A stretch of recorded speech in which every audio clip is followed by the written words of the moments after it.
Hello everyone, good morning সবাইকে। আর আজকে ব্লগটা শুরু করছি সকাল থেকে। আর সব কাজকর্ম কইরা অনেক ভোরেই ঘুম থেকে উঠছি, সব কাজকর্ম করে আই পড়ছি স্নান টান করে সোজা ঘরে। আর আজকে যেহেতু পারো না, এবার স্নান টান করা পূজা টুজা সব কমপ্লিট করার পর তারপর আইসি রান্না করতে। আর আজকে তো আমার মাম্মামে স্কুলও খুললে লাইছে, তো তাড়াতাড়ি করে ডাল ভাতই হয়েছে, আর কিচ্ছু হয়েছে না। তো মাম্মামরে খাওয়ায় এদিকে মাম্মামরে স্কুলে পাঠাই দিছি। আর জানো তো সকালটা এত চাপের থাকে যে বিছানাটা যে তুলুম তারও সময় পাইছিলাম না।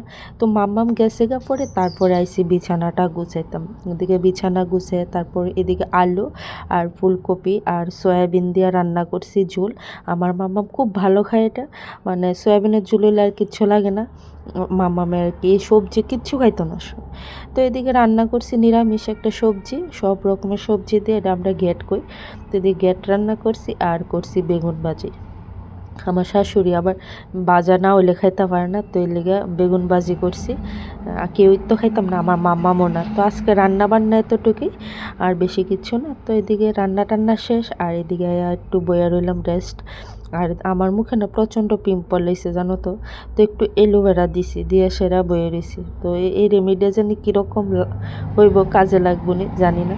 তো তোমরা জানা থাকলে একটু জানাইও। আর আজকে ব্লগটা এখানেই শেষ করলাম, নেক্সট একটা ব্লগে দেখা হইব। টাটা।